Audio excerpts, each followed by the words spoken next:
આજે દેશ 80મા સ્વાતંત્ર્ય પર્વની માનભેર ગર્વભેર ઉજવણી કરી રહ્યો છે। ત્યારે સુરતમાં જિલ્લા કક્ષાની ઉજવણી નાણામંત્રી કનુભાઈ દેસાઈની અધ્યક્ષતામાં કરવામાં આવી હતી। દેશ આજે 80મા સ્વાતંત્ર્ય પર્વની ઉજવણી કરી રહ્યો છે। ત્યારે સુરત જિલ્લા કક્ષાની ઉજવણી સુરતના અઠવા વિસ્તારમાં થઈ હતી, જે અંતર્ગત સુરત શહેર ખાતે જિલ્લા પ્રભારી અને નાણાં ઉર્જા મંત્રી કનુભાઈ દેસાઈએ ધ્વજારોહણ કરી પરેડનું નિરીક્ષણ કર્યું હતું। તેમની સાથે જિલ્લા કલેક્ટર તેજસ પરમાર તેમજ પોલીસ કમિશનર વાબાંગ જામીર જોડાયા હતા।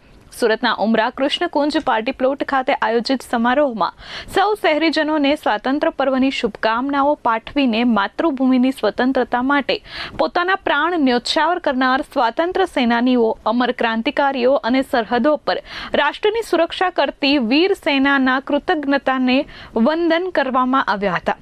મંત્રીએ કહ્યું કે મુખ્યમંત્રી ભૂપેન્દ્રભાઈ પટેલના નેતૃત્વમાં ગુજરાત દરેક ક્ષેત્રે નવા કીર્તિમાનો સ્થાપિત કરી રહ્યું છે।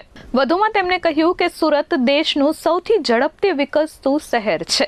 રોજગારી પૂરી પાડવામાં શ્રેષ્ઠ યોગદાનથી આજે આધુનિક સુરત એક મિની ભારત પણ બની ગયું છે। નાણામંત્રીના હસ્તે સુરત શહેર જિલ્લામાં શ્રેષ્ઠ કામગીરી કરનાર અધિકારીઓ અને કર્મચારીઓને આ સ્વાતંત્ર્ય પર્વ નિમિત્તે સન્માનવામાં આવ્યા હતા। Bureau report S24 news Surat.